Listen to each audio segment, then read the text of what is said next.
시대가 바뀌면서 문맹률이 굉장히 낮아졌지 않습니까? 글자를 모르는 사람은 그렇게 많지 않습니다. 요즘은 성경의 고증을 통하면 지배하는 사람들보다 노예로 일했던 사람들이 먼저 글자를 깨우쳤다라는 겁니다. 지배하는 사람들은 무기를 믿고 힘을 믿고 약자를 지배했기 때문에 글을 몰라도 상관이 없었습니다. 그런데 이 노예들은 힘이 없고 연약하기 때문에 자기들이 가지고 갖출 수 있는 것은 지혜밖에 없다. 사실 고정학을 통해서 발견되는 그런 석판들이나 이런 부분들을 보면 오히려 지배자들보다는 지배를 당하고 있던 노예들이 먼저 글을 깨우쳤다라는 사실들을 많은 연구하는 학자들이 발표하고 있다라는 겁니다. 그런 그 과정으로 봐서 우리 성경은 말로 구전으로 전달되어서 지금까지 내려왔었던 하나님의 음성 말씀이었는데 이 하나님의 음성이 글자 속으로 다 들어가 버렸어요. 그래서 글자로 기록된 하나님의 음성 이것을 다시 끄집어내서 우리가 지금 말씀을 읽을 때에 도대체 왜 이렇게 써졌을까? 이게 무슨 말일까? 그 하나님의 의도, 하나님의 뜻을 성경을 읽고 묵상하면서 다시 끄집어내서 하나님의 뜻이 이것이었구나. 그걸 다시 캐치해내서 그것을 삶으로 실천해 나가는 삶. 이것이 행함이라는 겁니다. 행함. 많은 사람들이 신학 공부를 하는 사람들을 바라보고 이렇게 얘기하죠. 당신 무슨 공부를 합니까? 그럼 나 신학하고 있어요. 신학이라는 것을 학문적인 명제로 하면 신학이지만 우리가 신앙적인 의미에서 놓고 보면 하나님의 말씀을 연구하는 학문이다라는 거예요. 하나님을 연구한다라는 것이 어불성설이죠. 우리 인간이 하나님을 연구해 나갈 수 있다라는 것은 사실 학문치고는 조금 이해되지 않는 학문입니다. 그런데 이걸 좀 우리가 교회적으로 신앙적으로 바꾸어서 표현해 보면 신학한다라는 게 뭐냐라는 것은 하나님의 말씀을 풀어 해석한다라는 겁니다. 풀어 해석한다. 글자로 기록해 놓은 이 하나님의 말씀 속에 들어있는 하나님의 음성, 그 하나님의 말씀, 소리로 들려졌던 그 말씀의 의미가 무엇인가라는 것을 깨달아내는 거죠. 이것을 신학함이라고 얘기를 할 수 있겠고, 그 중에서도 특별히 이 기록된 말씀을 읽고 묵상할 때에 이 말씀이 읽으면서 이렇게 탁 튀어나와서 내 가슴에 닿을 때, 마음에 닿을 때, 이 말씀과 내가 부딪힐 때 일어나는 현상, 그 현상들을 규명하는 학문을 실천신학이라고 합니다. 실천신학. 학문의 여러 분야 중에 한 분야이기는 한데, 이 실천신학이라고 한다면 이런 거죠. 내가 세상에서 예수를 몰랐다. 성경을 읽어본 적도 없다. 복음이 뭔지도 몰랐다. 그런데 어느 날 어떤 사람이 교회를 갑시다. 하나님 말씀을 들읍시다. 하나님은 사랑입니다. 하나님을 함께 살아가면 행복할 수 있습니다. 기쁠 수 있습니다. 그런 이야기를 듣고 하나님하고 함께하면 기뻐?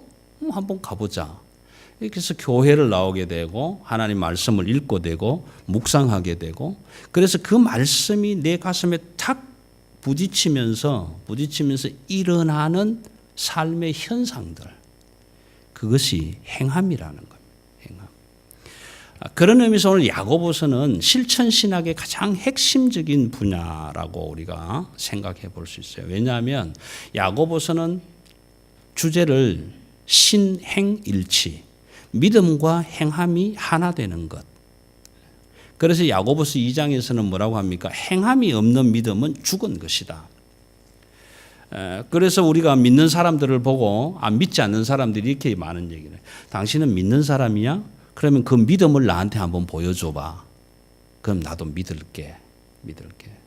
그러니까 그 믿음이라는 것을 행함으로 한번 보여달라는 거예요.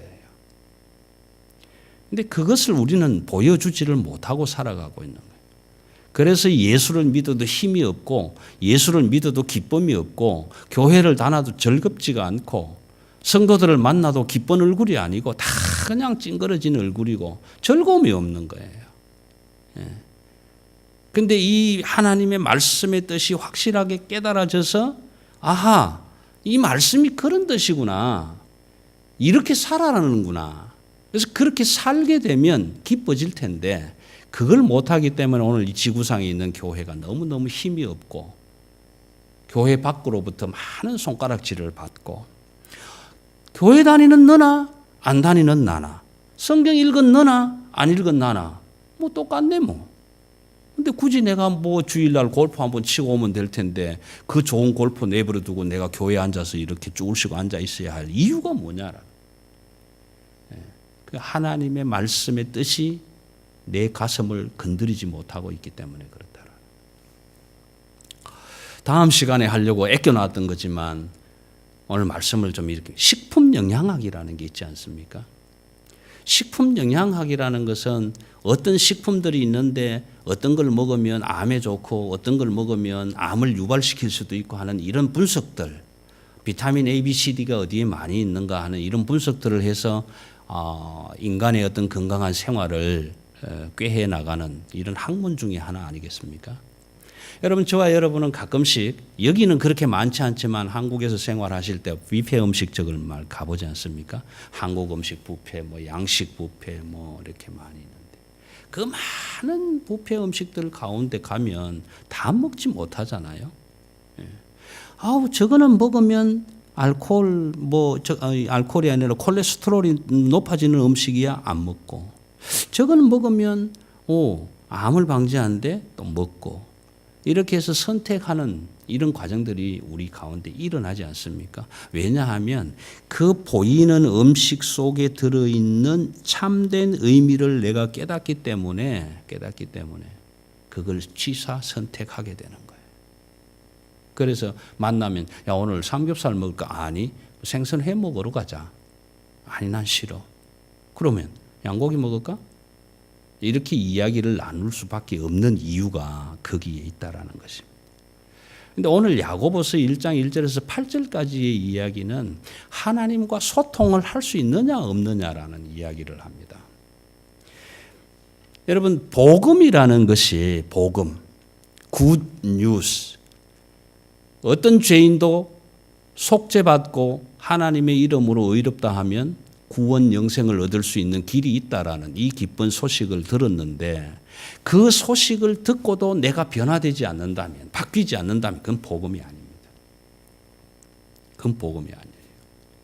아니 복음이라면 나를 바꿀 수 있어야 되는데 나도 못 바꾸는 복음이라면 다른 사람을 바꿀 수가 없죠.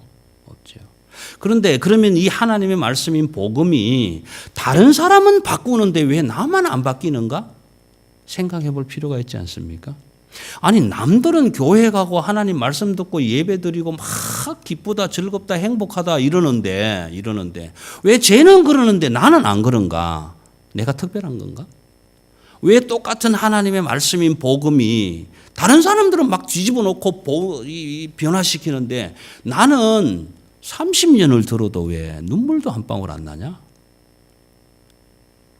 어제 전도받고 오늘 교회에 온 사람도 앉아서 말씀을 듣다가 펑펑 우는데 아니 옆에서 보고 저 사람은 미쳤냐? 도대체 왜 울지?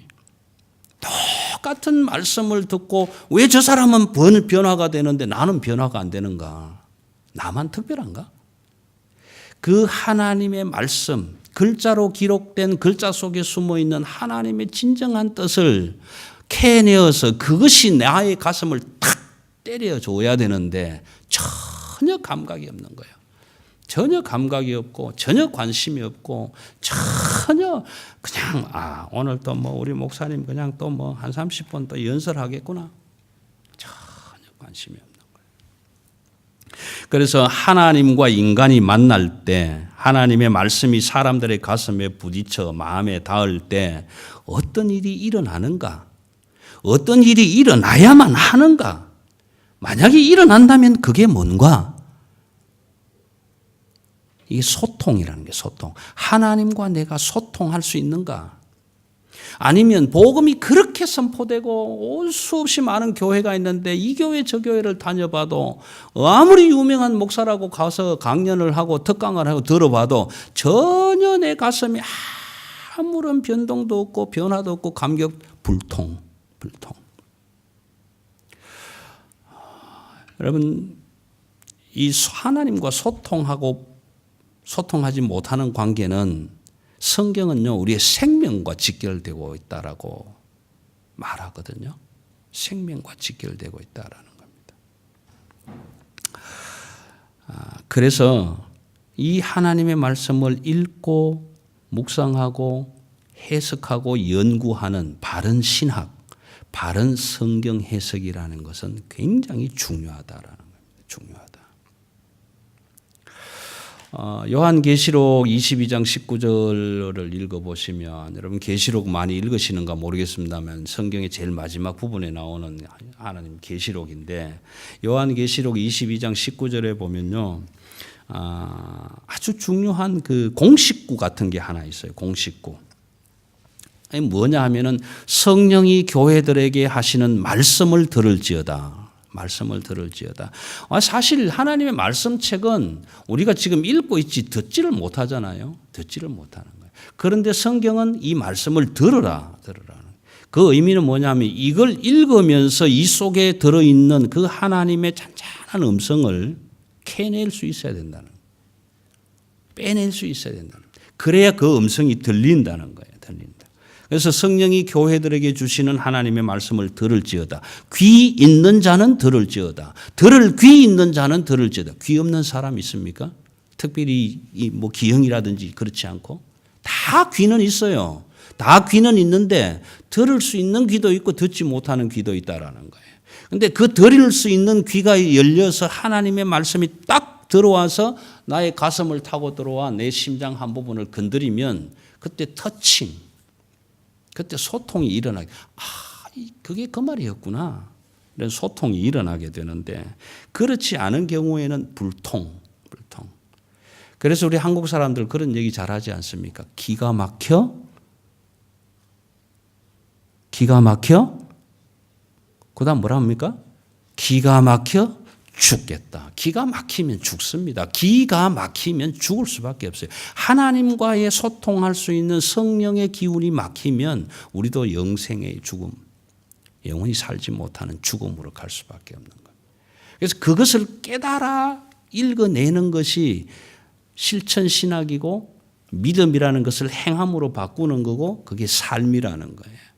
그게 삶이라는 거예요. 그래서 저와 여러분은 다 신학자란 말이에요. 다. 목사만 신학을 하는 것이 아니고 전도사님만 신학을 하는 것이 아니라 저와 여러분이 모두가 다 신학도야 말이에요. 신학도. 다 성경을 읽고 이 성경 안에 도대체 하나님이 왜 이렇게 말씀하셨는가 그것을 또 곱씹고 되새겨 보면서 이게 그 말씀이었구나. 그걸 끄집어내는 과정. 이것이 믿음의 삶이라는 거예요. 삶. 야고보서는 오늘 실천신학 분야에서 그걸 굉장히 중요시 여기고 있다는 것이 중요시 여깁니다. 그 다음에 요한계시록 22장 19절에서 말씀하는 공식구 중에 하나는 뭐냐 하면 누구든지 이기는 자에게는 하나님의 말씀을 듣고 그 말씀대로 이겨 살아내는 자에게는 하나님이 주실 예비된 상급이 있다라고 얘기하고 있는 거예요. 그 상급이 뭐냐 하면 참 중요한 거예요. 만일 누구든지 이 두루마리의 예언과 말씀에서 제하여 버리면 하나님이 이 두루마리에 기록된 생명나무와 및 거룩한 성의 참여함을 제하여 버리시리라.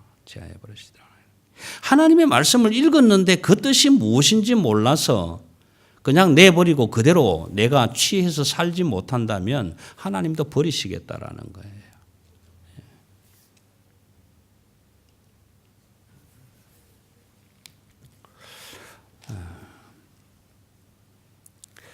그래서 이 믿음과 행함을 일치시킬 수 있는 가장 중요한 요소가 뭐냐면 이 말씀을 읽고 그 읽는 속에서 들려오는 하나님의 음성을 캐치해내는 거, 잡아내는 거예요. 그래서 여러분 믿음하면 우리 국문학자 뭐 외솔최연배 씨라든지 이런 분들이 우리 한국말로 바꾸는 명사, 이름시, 믿음 하면은 사실은 명사예요. 이름시예요. 명사는 이름만 있는 것이지 움직이지 않습니다. 그래서 동사라는 것은 이제 움직시다 이렇게 얘기를 해요. 동사는 움직이는 거잖아요.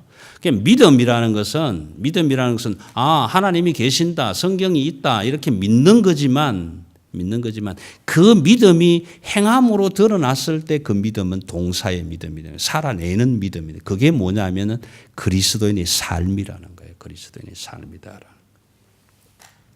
그래서 1절 한번 보겠습니다. 하나님과 주 예수 그리스도의 종 야고보는, 여기 하나님과 주 예수 그리스도의 종 야고보는 했지만 앞에서 나오는 하나님과 주 예수 그리스도는 하나다라는 거예요. 하나님, 예수, 주, 그리스도 다 하나다라는 거예요. 하나님 따로, 예수 따로, 그리스도 따로가 아니라 하나님이 주님이고 주님이 예수님이고 예수님이 그리스도 메시아다. 그런 한 분 하나님의 종된 야고보는, 여기에 종이라는 얘기는 둘로스라는 말을 쓰는데 노예라는 거예요. 노예. 나에게는 아무런 주권이 없는 거, 시키는 대로 할 수밖에 없는 노예. 그렇게 고백하는. 근데 야고보가 노예라는 것은 우리가 좀 생각해 볼 필요가 있는 겁니다. 왜냐하면은 야고보는 주님의 형제였잖아요. 주의 형제 야고보. 갈라디아서 1장 19절에 보면 주의 형제 야고보.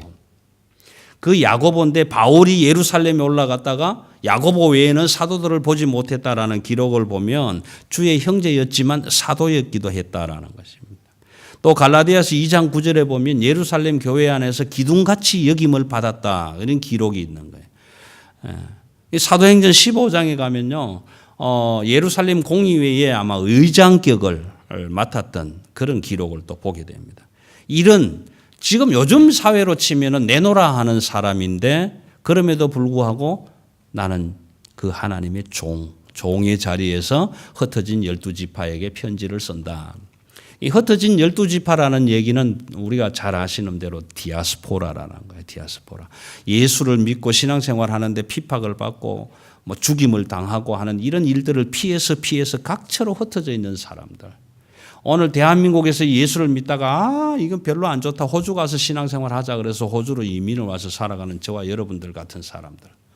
다 디아스포라라는 거예요. 디아스포라들인데 유대 디아스포라들이 가서 신앙생활을 잘한 게 아니라 잘 안 했단 말이에요. 왜냐하면 그 이방 국가에 나가서 신앙생활 하자니 맨날 억압받고 핍박받고 이제 이런 거죠. 요즘으로 치면은 뭐 IS 이런 친구들 잡아가서 죽이려고 하고 이러니까 예수 믿는다는 표시를 내기도 싫고 교회 다닌다는 흉내도 내기도 싫고 그렇게 진짜 믿음의 사람처럼 살지는, 믿음이라는 명사는 가지고 있는데 동사는 없는, 삶으로는 살아내지 못하는 오늘 저 같은 이영철 목사는 믿음은 가지고 있는데 사는 꼴을 보니까 도대체 믿는 사람인지 안 믿는 사람인지 알 수가 없어. 그런 삶을 살아가고 있는 디아스포라들에게 이제 편지를 쓰는 거예요. 그래서 그 편지에다가 첫머리에 뭐라고 하냐면 형제들아, 내 형제들아. 여러분 이 내 형제들아 하는 말은 굉장히 중요한 의미입니다. 특별히 교회 공동체 안에서 내 형제들아 하는 말은 굉장히 중요합니다. 왜 나는 여자고 저 사람은 남자인데 왜 우리가 형제들아라고 얘기를 해야 되는가? 여기에 내 형제들아 아델포이라고 쓰는 이 단어는 한 배에서 태어난 자녀들을 의미하는 거예요. 한 어머니, 한 아버지를 부르는 사람들. 그러니까 하나님 아버지를 한 아버지로 섬기고 살아가는 모든 사람들을 형제들아라고 부르는 게 아델포이라고 쓰고 있는 거예요. 그래서 하나님, 주 예수 그리스도를 한 아버지로 부르는 교회. 그래서 하나님과 주 대신 예수 그리스도의 종 야고보는 그렇게 기록을 하고 있는 거예요.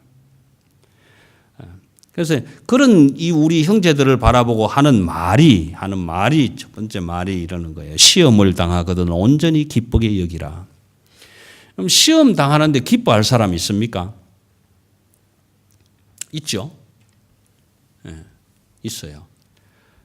어떤 경우에 시험 당하면 기쁜 때가 있습니까? 공부는 잘 못했는데 그 서울대학의 그 입학 수능고사를 예를 들어서 만약에 쳤을 때 점수가 너무 잘 나왔단 말이에요. 잘 나와서 너는 서울대학에 들어와서 입학시험을 봐도 좋다. 이런 통보를 받으면 그 시험은 굉장히 기쁜 시험이에요. 내가 서울대학에 입학시험을 칠 수 있는 자격을 얻었네. 예를 든다면 이런 시험은 기쁜 시험일 수 있어요. 그러나 오늘 성경이 말하는 이 시험은 두 가지 시험을 얘기합니다. 두 가지 시험을 얘기하는데 하나는 뭐냐 하면은 믿음을 연단시키기 위해서 하나님이 주시는 테스트라는 거예요. 하나님이 주시는 테스트. 이것을 시련이라고 표현합니다. 시련. 하나님이 나의 믿음을 연단시키기 위해서 하시는 트라이얼, 훈련. 이걸 시련이라는 거죠. 이 시험이 있고 다른 하나의 시험은 하나님이 주시는 것이 아닌 악한 세력이나 나쁜 영향력으로부터 오는 시험. 템테이션이라고 얘기를 하면서 유혹이라고 성경은 표현을 합니다. 그래서 나를 유혹하는 시험이 있고 나를 유익되게 하는 시련이 있다라는 거예요. 그러니까 오늘 야고보는 이게 이런 시련이든 저런 시험이든 어떤 거든지 간에 오면 온전히 기쁘게 여기라. 온전히 기쁘게 여기라. 여기 온전히 기쁘게 여기라 하는 말은요. 헬라어를 좀 번역을 해드리면 이런 얘기입니다. 파산 카란 에게스타스데라고 쓰는데 이 표현은 기뻐서 자랑하고 싶어서 막 자랑하고 싶어서 어쩔 수 없는 감출 수 없는 마음. 감출 수 없는 마음. 나한테 시련이 왔어. 어떤 시련? 하나님이 나를 업그레이드 시키려고 하는 시련이 왔어. 요거 이기면 어떻게 될까? 그 기쁨. 그 기쁨. 하나님이 내게 주신 이 시련을 견뎌내고 나니까 내가 이렇게 됐어. 그 기쁨. 아브라함이 창세기 22장에 보면 백세에 얻은 이삭을 번제물로 바쳐라 그랬을 때 그 시련은 엄청나게 큰 시련이겠죠. 그렇지 않습니까? 근데 성경은 보면 부인 사라에게 의논도 안 하고 바로 그냥 딱 아들 데리고 갔다 이렇게 기록을 하고 있는데 아마 했겠지요. 기록이 안 돼서 그렇지. 그런데 또 어떤 의미에서 보면 부인한테 그렇게 했으면 못 갔을지도 몰라요. 안 돼. 난 죽었으면 죽었지 못 보내. 그러고 자꾸 늘어지면 어떻게 못 가는 거지. 그런데 그 시련이 왔을 때 마음에 우리가 볼 때는 그 기쁨이 있을 수가 없어요. 그런데 그 기쁨의 마음으로 하나님이 말씀하시니까 새벽 일찍 일어나서 가가지고 번제단에 올렸는데 하나님이 그때 뭐라고 할까요? 이제야 내가 나를 믿는다는 것을 알겠다. 그렇게 인정해 주시지 않습니까? 이런 시험. 내게 주시는 다가오는 모든 시련이 온다. 그러면은 여러분 기쁘게 여기라는 거예요. 기쁘게. 기뻐할 수 없지만 기쁘게. 내가 왜 이런 시련을 주시지? 요거 이기면 어떤 결과가 올 건가? 기대하면서 이거 정말 자랑할 만하구나. 그렇게 여기라는 거예요. 근데 그러면 왜 그렇게 여겨야 되는가? 왜? 이게 중요합니다, 오늘. 왜 시험이 오면은 이걸 온전히 기쁘게 여겨야 되는가? 이걸 오늘 야고보서 1장 1절에서 8절까지 설명하는 첫 번째 1장 3절에 보면 믿음이라는 것이 우리 믿음을 지킨다는 것이 인내를 만들어낸다. 인내. 여기에 믿음의 시련이라고 할 때에 성경이 쓰는 동사는요. 용광로에다가 금을 넣고 불순물을 다 끄집어내서 순금을 만들 때 쓰는 재련이라는 의미를 가지고 있는 거예요. 그래서 내가 하나님이 주시는 시련을 받는다는 것은 내가 막 그냥 믿음이 아닌 건 다 빠져나가고 진짜 하나님 보시기에 기뻐하실 만한 믿음만 남도록 만들어내는 것. 그래서 욥은 뭐라고 합니까? 내가 이 연단을 거치고 난 다음에는 정금같이 나오리라. 그때 쓰는 단어가 이 시련이라는 단어예요. 시련. 그래서 도키몬이라는 말을 쓰는데 이 금을 불에다가 팍 녹여서 걸러내고 순도 99%의 금을 만들어낼 때 그걸 시련이에요. 저와 여러분에게 하나님이 테스트하기 위해서 주시는 시련은 그런 거예요. 그 시련을 온전히 기쁘게 인내하고 견뎌내면 순도 99%의 하나님의 기쁨으로 만들어 주시겠다라는 거예요. 그래서 시련을 만나면 온전히 기쁘게 여기라. 그 인내라는 것은 그러면 무슨 의미를 가지고 있느냐 하면 저와 여러분은 다 인내 중에 있는 거예요. 어깨에 큰 돌이 누르고 있는 무게. 여러분 집에 가면 다 그렇지 않습니까? 뭐 가정의 문제, 자녀의 문제, 뭐 여러 가지 문제들이 다 어깨에 누르고 있잖아요. 누르고 있지만 그래도 지금 저와 여러분이 잘 버티고 있지 않습니까? 잘 견디고 있는 겁니다. 어떤 경우에는 보면 아유 저 사람 저 힘든 일을 어떻게 견딜까 걱정되죠. 우리 현정 씨 지금 이제 분만일이 다 돼 가는데 가끔씩 보면 그래. 저 배도 부르고 저 얼마나 힘들까. 밥 먹기도 어렵고 이런데 우리는 볼 때 힘들까 싶은데 현정 씨 보면 너무 꿋꿋하게 잘 지금 견디내고 있잖아요. 잘 견디. 이런 무게가 막 누르고 있을 때 쓰러지지 말고 꿋꿋하게 버티고 있으라. 지난주에 말씀드린 것처럼 손을 꽉 쥐고 무릎에 힘을 딱 주고 서 있으라. 그 인내라는 의미는 그런 의미를 가지고 있는 거예요. 그렇게 버티고 있을 때에 하나님은 나를 정련하시고 정죄하셔서 하나님의 기쁨으로 만들어내신다라는 거예요. 1장 4절에 보면 이제 온전히 이루라. 온전히. 그런 인내를 온전히 이루라라는 거예요. 온전히. 이 온전이라는 말은요, 퍼펙트하다라는 말이 아니에요. 끝까지 가라는 거예요. 중간에 포기하지 말고, 흔들리지 말고, 변하지 말고, 끝까지. 아이고, 내가 예수를 10년 믿어봤더니 개코나 뭐 우리 집에 번창은 그냥 맨날 찌그러지고 깨지고 부서지고 좋은 일은 하나도 안 생기는데 그 예수 믿어서 뭐 할 거야? 이제 그만 믿을래. 한 10년 해봤으면 됐지 뭘. 나머지 10년은 저 어디 부처 앞에 가서 그냥 시주나 하고 뭐 그래야지. 중도에 포기하지 말아라. 끝까지 가라는 끝까지 가라. 무거운 것이 확 누르고 있지만 끝까지 가라. 왜? 로마서 5장 3절 4절입니다. 로마서 5장 3절 4절 말씀에 보면은 환난 중에도 즐거워하나니 환난은 인내는 연단은 소망을 이루는 줌을 알미라. 그 무게가 누르는 인내 그것을 온전히 끝까지 시련이라고 여기지만 하나님이 나를 기쁘게 즐겁게 아름답게 빚어내실 것이다. 기대하면서 소망하면서 끝까지 가면 하나님의 기쁨으로 나오게 된다라는 거예요. 나오게 된다. 그리고 구비하여. 여러분 우리 그 회사에 서류 낼 때 보면 구비 서류 이렇게 많이 얘기하죠.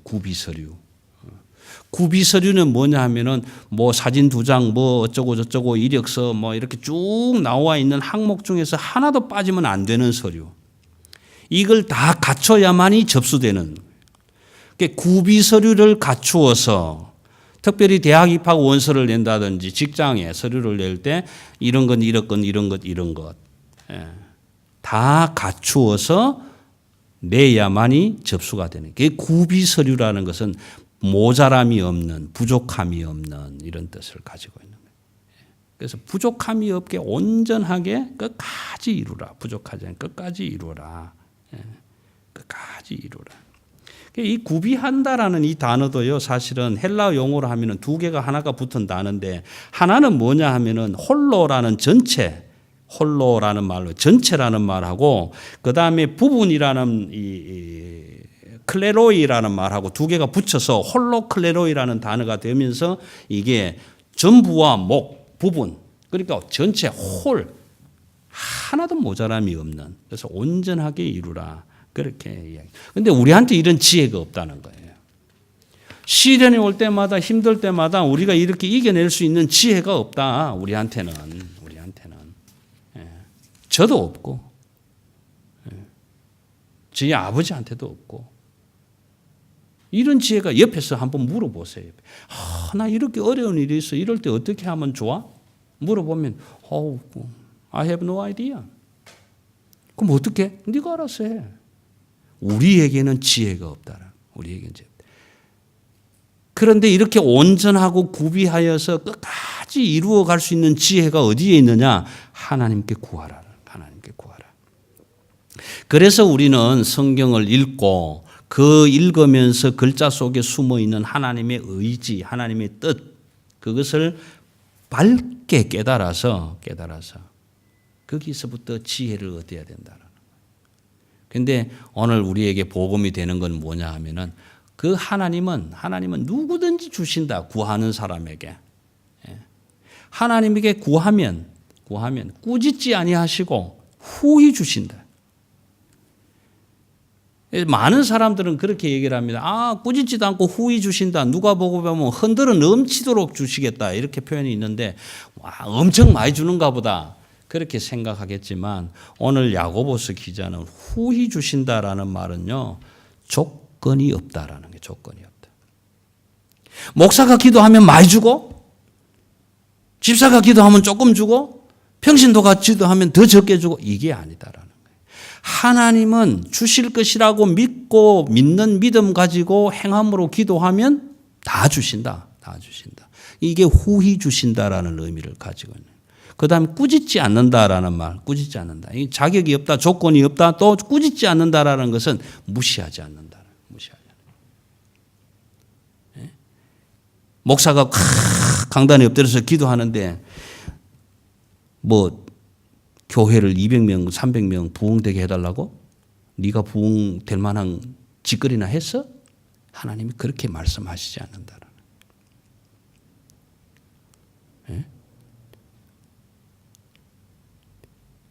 하나님 힘들고 어려운데 이런 것 좀 해주세요. 그럼 넌 나한테 뭐 해줬는데? 따지지 않으신다라는 거예요. 차별이 없다. 조건도 차별도 없이 믿음 가지고 구하는 모든 자에게는 주신다라는 거예요.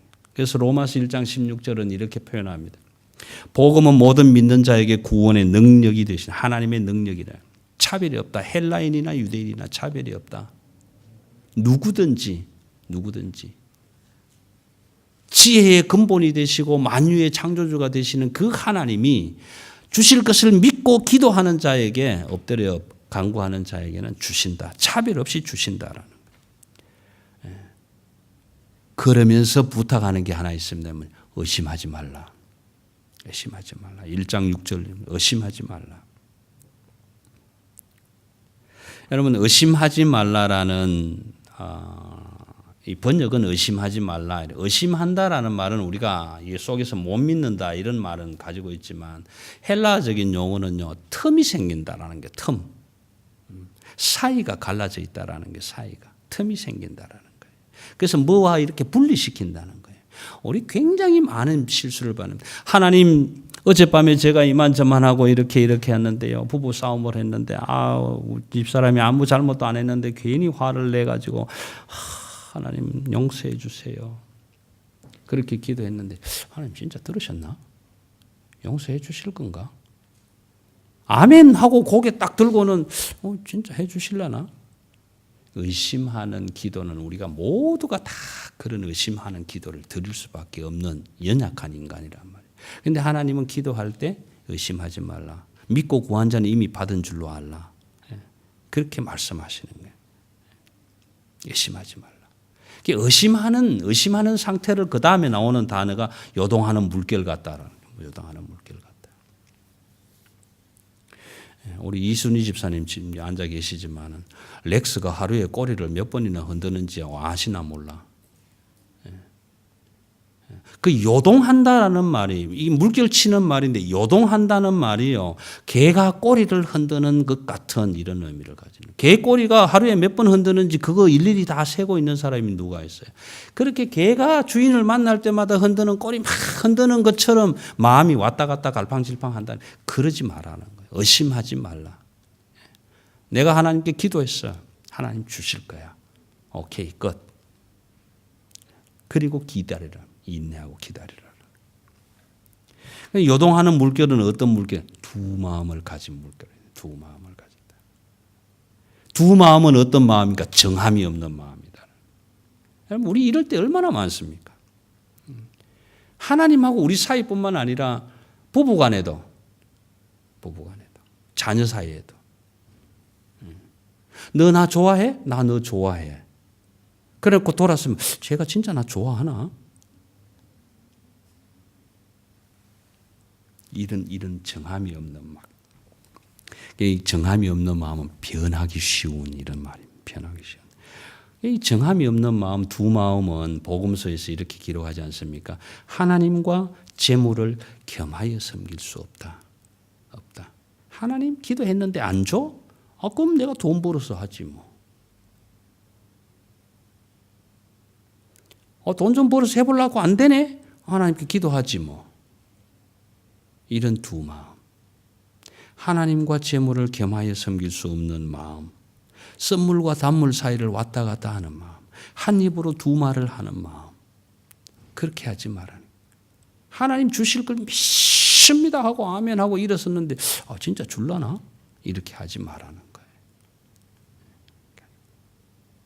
여러분, 우리가 믿음과 행함이 일치된다라는 얘기는 하나님의 말씀인 이 믿음의 말씀을 글자 속에 숨어있는 그 하나님의 뜻을 끄집어내서 내 삶에 적용해서 살아내는 삶을 말하는 거예요. 그래서 행함이 없는 믿음은 죽은 믿음이다라는 거예요. 죽은 믿음. 복음서 읽다 보면 참 시험 들지 않습니까? 오른뺨을 때리거든 왼뺨을 돌려대라는데 돌려댈 사람이 아무도 없어요. 저도 못해요. 그런데 이 하나님의 말씀을 읽고 묵상하고 되씹고 되새김하고 계속 연구하고 도대체 하나님의 뜻이 뭘까? 왜 그렇게 돌려대라고 했을까?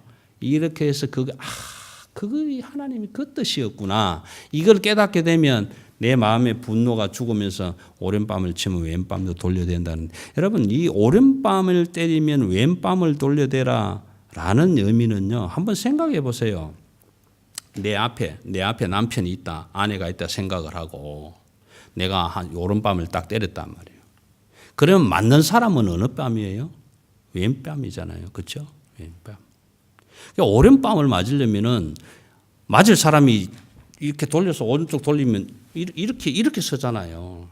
때릴 수가 없어요. 그러면 마주 서서 오른뺨을 돌려댄다는 얘기는 때리는 사람이 이쪽에서 손등으로 때려야 되는 거예요. 그렇지 않습니까? 그걸 또 왼쪽으로 때릴 수 있는 손등으로 때려야 된다는 얘기예요. 이 손등으로 때린다는 얘기는 굴종의 의미예요. 나를 무시하고 천하게 여긴다. 상대방이 나를 진짜 사람 같이도 안 본다 이런 의미예요. 우리 그런 얘기, 야 너는 진짜 내가 너하고 얘기할 필요조차도 없어. 너는 내 얘기를 들을 자격도 없어. 이런 의미라는 말이에요. 그런 굴종의 상태에 이르기까지라도 화내지 말고 기다리고 인내하라는 거예요. 여러분, 오늘 하나님과 소통하는 일, 하나님과 소통할 수 있는 일은 이게 하나님의 뜻이 무엇인가를 알아야 가능한 일이고, 이 하나님의 말씀을 잘 깨달아서 소통하기까지의 일이 뭐냐면 믿음이에요. 믿음. 그래서 제가 오늘 믿힘이라고 썼는데 제목을, 믿힘이라는 말을 두 가지로 표현하면 하나는 믿음의 힘이고, 뭐가 믿음의 힘인가? 하나님의 말씀을 읽고 듣고 묵상하면서 하나님의 뜻을 내가 깨닫는 것이 믿음의 힘이고, 그 믿음의 힘을 가지고 하나님과 소통한 삶을 살아내는 것이 믿힘이에요. 저력이에요. 저력. 기다림이고 인내함이에요. 끝까지. 하나님이 나를 향해서 말씀하시는 그 말씀의 의미가 무엇인지를 깨달을 때까지 끝까지 읽고 듣고 묵상하면서 가는 삶이 믿힘이라는 저력이라는 거예요. 여러분, 이 저력이 없는 사람들은 뭘 하다가 금방 주저앉고 포기하잖아요. 포기하잖아요. 제가 뭐 요 며칠간 테니스를 좀 이렇게 보면서 생각나는 게 그런 거예요. 뭐 명성 있는 사람들, 랭킹 높은 사람들 이래 나오지만은 예기치 않게 떨어진 사람들이 있잖아요. 예. 뭐 저도 많이 응원했는데 나달이라는 친구는 이 뭐 첫 해인가 1차전에 올라와서 그냥 후닥닥 떨어지고 얼마나 화나겠어요. 1년 동안 준비하고 꿈을 가지고 왔는데 뚝딱 떨어지니까. 그러면 뭐 그냥 라켓 한 3개 막 부숴갖고 던지고 내가 다시는 안 해 이러고 갈질 수도 있는데 뭐 이야기 들으니까 그 친구는 벌써 자기 고향에 들어가서 또 연습한대. 내년에 이기려고. 이 끝까지. 그래서 이 연단, 훈련, 시련 이렇게 이겨내면은 하나님이 주시는 기쁨이 있는 것처럼 그에게도 주어질 기쁨이 있을 것 아니에요. 그런데 우리도 마찬가지로 저와 여러분은 신학을 하는 신학도란 말이에요. 신학도. 공부하는 하나님의 말씀을 연구해내는 사람들. 이 하나님의 말씀을 끝까지 도대체 이게 무슨 말씀일까 읽고 또 읽고 묵상하는. 되새기고 또 되새기고 그럴 때에 하나님이 주시는 기쁨이 있다라는 그 기쁨이 뭔가 하면은 생명나무를 얻게 하시고 하나님의 성, 홀리시티, 거룩한 성에 들어갈 수 있도록 참여하게 하겠다. 참여하게 하겠다.